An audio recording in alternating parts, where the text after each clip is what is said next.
Olá, meus queridos e queridas, eu sou o professor Sandrão de Bangu e hoje falaremos sobre mais um assunto de física. E o nosso conteúdo de hoje é a dilatação térmica. Vamos conhecer esse conteúdo? Sigam comigo. Vamos lá. A dilatação térmica dos corpos acontece quando a sua temperatura é aumentada. Isso ocorre porque, ao receber energia térmica, essa energia ela é convertida em energia cinética nas moléculas que constituem esse corpo, fazendo com que o grau de agitação dessas moléculas aumentem. E isso faz com que elas fiquem mais espaçadas umas das outras, fazendo com que esse corpo se dilate. Então, a partir de agora, nós falaremos das dilatações térmicas dos sólidos. A dilatação térmica dos sólidos, ela ocorre quando pelo menos uma de suas dimensões é aumentada, como por exemplo, o comprimento, a largura ou a sua espessura. Os sólidos, eles podem sofrer três tipos de dilatações. Quais são elas? A dilatação linear, a dilatação superficial e a dilatação volumétrica. E a primeira dilatação que nós iremos ver agora é a dilatação linear. E quem é a dilatação linear, Sandrão? A dilatação linear é aquela que ocorre quando o sólido ele sofre um aumento em uma de suas dimensões, como, por exemplo, o comprimento. Então, aqui nós temos, na nossa figura ilustrativa, uma barra de ferro que tem um comprimento inicial L0 a uma temperatura inicial T0.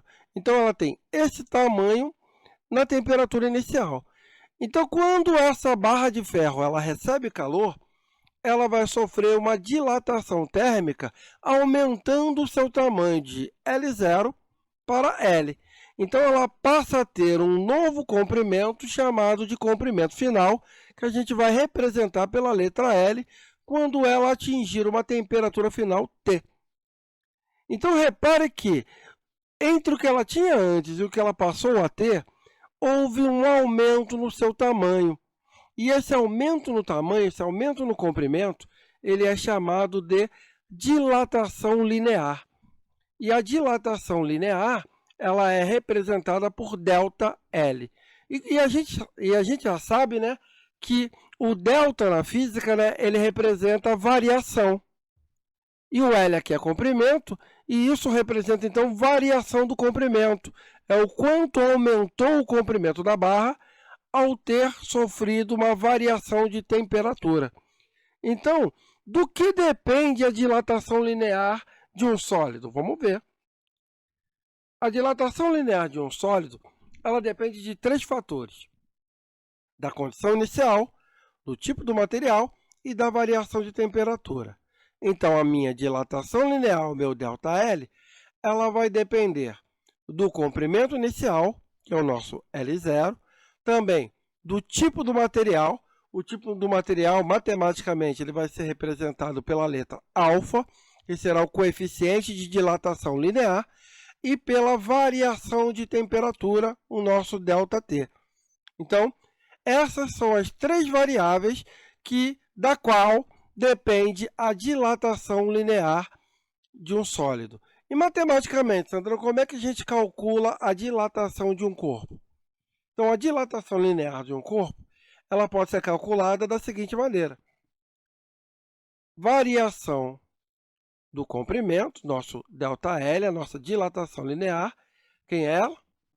Ela é o comprimento inicial vezes o tipo do material, né, que é o nosso coeficiente de dilatação linear, e a variação de temperatura, o quanto aumentou ou diminuiu, porque a barra também pode sofrer uma compressão.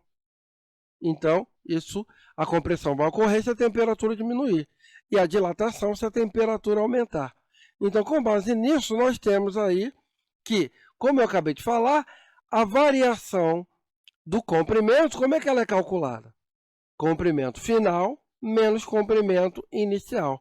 Então, dessa maneira, nós temos duas formas de calcular a dilatação linear do cara, usando comprimento inicial coeficiente de dilatação linear vezes a variação de temperatura, ou se eu souber o comprimento inicial e o final, fazer a diferença entre eles. Comprimento final menos o comprimento inicial. E aí a gente tem aí o que são cada uma dessas grandezas que a gente apresentou aí.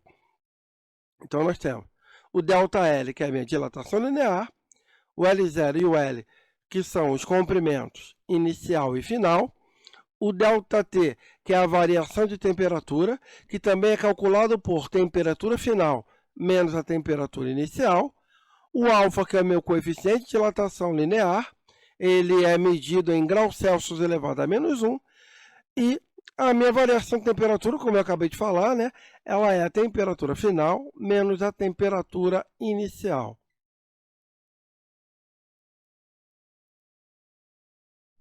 Já a dilatação superficial, ela envolve o aumento da área. Então, num sólido, a dilatação superficial ela vai ocorrer quando houver o aumento em duas dimensões desse sólido, como, por exemplo, o seu comprimento e a sua largura. Bem, vamos olhar a nossa figura aqui para a gente entender um pouquinho do que a gente acabou de falar. Imagina que eu tenho uma chapa com área inicial a 0. A uma temperatura inicial. Ao receber calor, o que vai acontecer com esse cara? A temperatura dele vai aumentar e, consequentemente, esse cara vai sofrer uma dilatação superficial. A sua área também vai aumentar. Então, ele vai passar dessa área inicial para essa área maior aqui, sofrendo um aumento de suas dimensões, essa é a nossa área final. Então, se eu quiser saber o quanto esse cara se dilatou superficialmente, do que depende essa dilatação? As dilatações elas dependem basicamente das mesmas coisas. Quais são elas? Da condição inicial, do tipo do material e o quanto variou a temperatura. Então, neste caso, o que eu tenho? A minha dilatação superficial, que vai ser representado por ΔA, ela depende de quem? Ela depende da área inicial, ela depende também do tipo do material, só que agora o nosso tipo do material ele vai ser representado pela letra beta e vai depender também da variação de temperatura. Então, essas são as três variáveis para a dilatação superficial de um corpo: área inicial, tipo do material e a variação de temperatura. E como é que isso fica matematicamente, Sandrão? Vamos lá. Então, a minha dilatação superficial, ela depende dessas três grandezas e matematicamente ela fica assim. Dilatação superficial, meu ΔA, ou seja, variação da área. Quem é a variação da área? É a área inicial vezes o tipo do material vezes a variação de temperatura. O que nós temos? Área inicial, esse cara aqui é chamado de coeficiente de dilatação superficial e ΔT, a minha variação de temperatura. Mas se eu souber o quanto vale a minha área inicial e para quanto foi a minha área final, essa mesma variação da área, ela também pode ser calculada por área final menos a área inicial. Então, dessa maneira, nós temos duas possibilidades de calcularmos o quanto o objeto se dilatou superficialmente, através do área inicial, coeficiente de dilatação superficial, vezes a variação de temperatura, ou pela diferença entre a área final e a área inicial. Então, aqui estão quem são esses caras aí que nós acabamos de falar. ΔA, que é a dilatação superficial ou a variação da área, né? A0 e A são as nossas área inicial e área final. ΔT é a variação de temperatura. E o beta é o nosso coeficiente de dilatação superficial. Repare que ele tem a mesma unidade de medida do alfa. É medido em graus Celsius elevado a -1. E a variação de temperatura, né, como nós já sabemos, ela é calculada por temperatura final menos a temperatura inicial. Já a dilatação volumétrica, o nosso ΔV, como o próprio nome diz, é a dilatação que está relacionada ao aumento do volume do sólido. E quando a gente fala de aumento do volume, isso significa que há um aumento em 3 dimensões desse sólido, como, por exemplo, altura, comprimento e largura. Então, vamos entender um pouquinho como funciona a dilatação volumétrica, que é o nosso ΔV. Então, aqui eu tenho um cubo de volume inicial VO, ou V0, e esse cara é aquecido. Então, ao ser aquecido, a temperatura dele aumenta. Ao atingir a sua temperatura final, ele passa a ter um volume maior, que a gente está chamando de V. E o que é a dilatação volumétrica? A dilatação volumétrica ela vai medir o quanto esse volume aumentou daqui para cá. E do que depende a dilatação volumétrica, Sandrão? Vamos lá. Como eu disse, as dilatações elas dependem basicamente da mesma coisa. Condição inicial, tipo do material e variação de temperatura. Então, quem vai ser o nosso ΔV, a nossa dilatação volumétrica? Do que ela depende? Condição inicial, quem é? É o nosso volume inicial, é o quanto ela tem de volume inicialmente. Ela vai depender do tipo do material, que agora é representado pela letra gama, e a variação de temperatura, o nosso ΔT. E matematicamente, como é que vai ficar a nossa dilatação volumétrica? A dilatação volumétrica ela é dada de acordo com essas 3 variáveis aqui que nós acabamos de ver, né?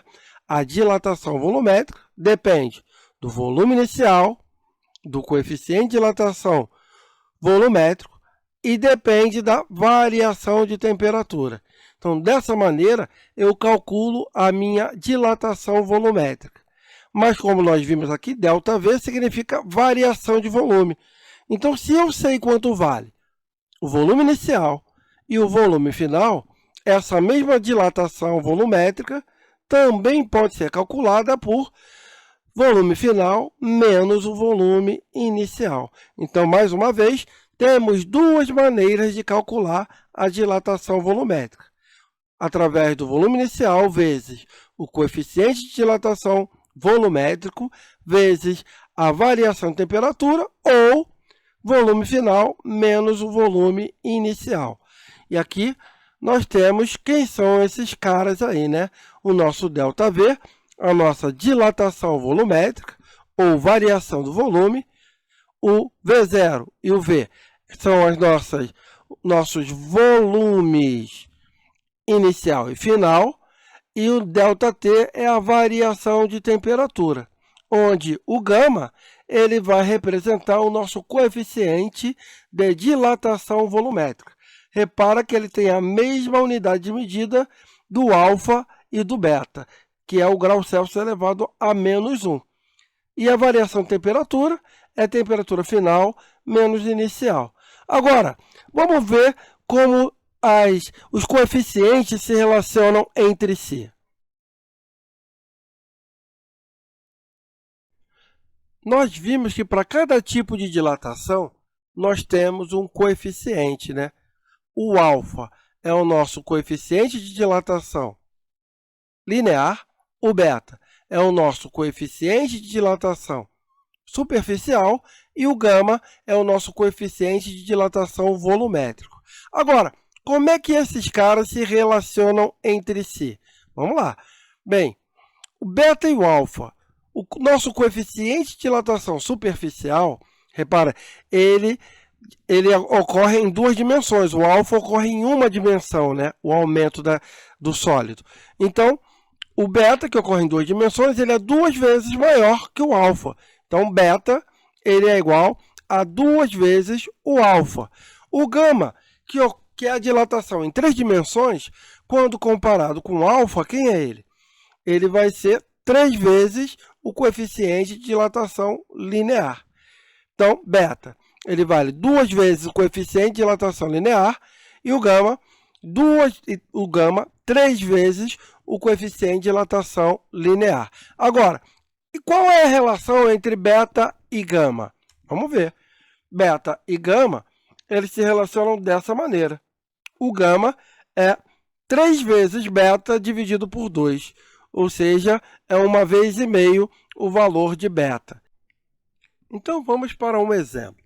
Olha aqui um exercício que temos aqui. Uma placa retangular mede 10 centímetros por 20 centímetros, a uma temperatura de 10 graus Celsius. O coeficiente de dilatação linear do material que constitui a placa vale 20 vezes 10 a menos 6 graus Celsius elevado a menos 1. Considerando que a temperatura sobe para 60 graus Celsius, determine. Então, na letra A, ele quer que a gente determine qual foi a dilatação sofrida por essa placa. Então, vamos lá primeiro destacar o que temos de informação do problema. Então, se ele quer uma dilatação superficial, isso envolve área. Então, nosso primeiro passo é calcular a área inicial, que ele não me deu, mas me deu as dimensões da placa retangular, né? Ele disse que a placa ela tem dimensões 10 por 20, então, para eu determinar quanto mede a área dessa placa, basta multiplicar o comprimento pela largura, que vai dar 200 centímetros quadrados. A placa estava inicialmente a 10 graus Celsius, passando para 60 graus Celsius, temperatura final. E o coeficiente de dilatação linear da placa é 20 vezes 10 elevado a menos 6 graus Celsius a menos 1. Como eu estou tratando de uma dilatação superficial, eu não tenho que usar o alfa, eu tenho que usar o beta. Nós acabamos de ver que beta é o dobro do alfa. Então, para eu saber o valor do coeficiente de dilatação superficial, basta pegar o valor de alfa e multiplicar por 2. Então, como era 20, né, multiplicado por 2, então o beta vai valer 40 vezes 10 a menos 6 graus Celsius a menos 1. Quanto aumentou a temperatura, Sandrão? Ela passou de 10 para 60. Então, a nossa variação é 60 menos 10, 50 graus Celsius. Então, agora eu tenho todas as informações para determinar qual é a dilatação sofrida por essa placa. Vamos lá. Então, ele quer a dilatação. Como é que a gente calcula a dilatação? Área inicial, coeficiente de dilatação superficial vezes variação de temperatura. E isso nós já temos. Substituindo aí os valores que temos, os valores da área inicial, do coeficiente de dilatação linear não, superficial, e a variação de temperatura, isso vai me dar 400.000 vezes 10 elevado a menos 6. Né? E menos 6 é andar 6 casas com a vírgula. Para onde? Para a esquerda. Então, esse número vai ficar 0,4 centímetros quadrados. Então, essa placa ela teve um aumento de área de 0,4 centímetros quadrados. Esse foi o quanto aumentou a área da placa. Essa foi a minha dilatação superficial. Agora, ele quer na letra B a área da placa a 60 graus Celsius. O que ele quer na realidade? Ele quer saber qual é a área final da placa. Então, vamos lá. Quem vai ser a área final da placa? Como é que eu vou calcular? Nós vimos que a dilatação superficial ela também pode ser calculada por área final menos a área inicial. O quanto ela aumentou, eu já tenho. O quanto ela tinha inicialmente, eu também tenho. Só falta a área final. Então, reorganizando, né, o que eu tenho aqui? A área final, quem vai ser ela? É o quanto ela tinha inicialmente, mais o quanto ela aumentou de tamanho. Quanto que ela tinha, Sandrão? 200. Aumentou quanto? 0,4. Então, quanto vale a área final dessa placa? Ela vale 200,4 centímetros quadrados. essa é a área da placa final a 60 graus Celsius. E para fechar, ele quer que a gente determine o coeficiente de dilatação volumétrico que constitui a placa. Essa é molinho, né? Porque eu sei quanto vale o alfa, então o que ele quer é o gama. E quem é o gama? O gama é 3 vezes o valor de alfa. Então, basta pegar o valor de alfa e multiplicar por 3. Como alfa era 20 vezes 10 a menos 6, logo o gama vai ser 60 vezes 10 elevado a menos 6 graus Celsius a menos 1. E aí, a gente fecha esse exemplo aí, facinho, facinho, pré-ridículozinho. Mais fácil que beber água. A dilatação dos líquidos, ela vai ser uma dilatação do tipo volumétrica. Os líquidos, eles são substâncias amorfas. O que são isso? São substâncias que não possuem formas definidas.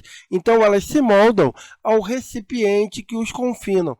Então, a partir desse momento, vai ser muito importante analisarmos não somente o líquido, mas também o recipiente que contém esse líquido.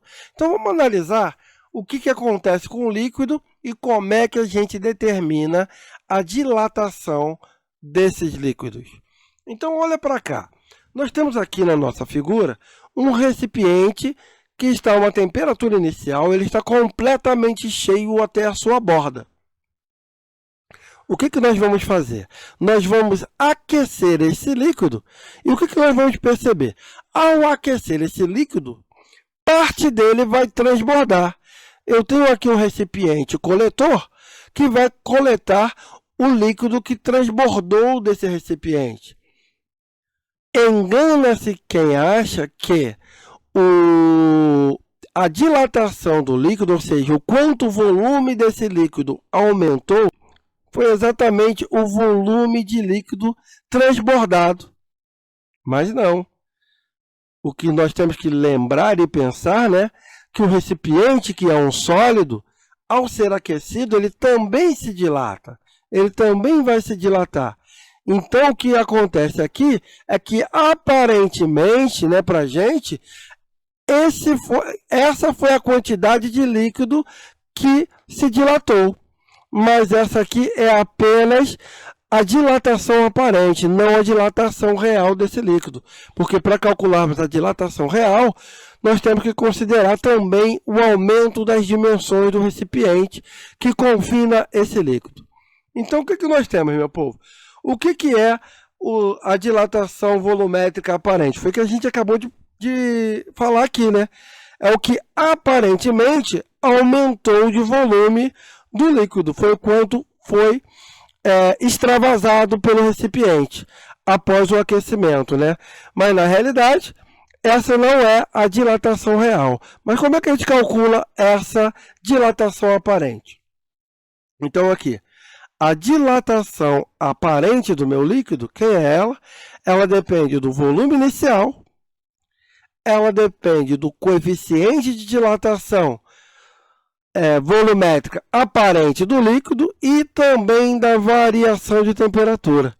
Desta maneira, eu calculo a minha dilatação aparente do líquido. E quem é esse ΔV aparente? É exatamente a quantidade de líquido que extravasou do recipiente.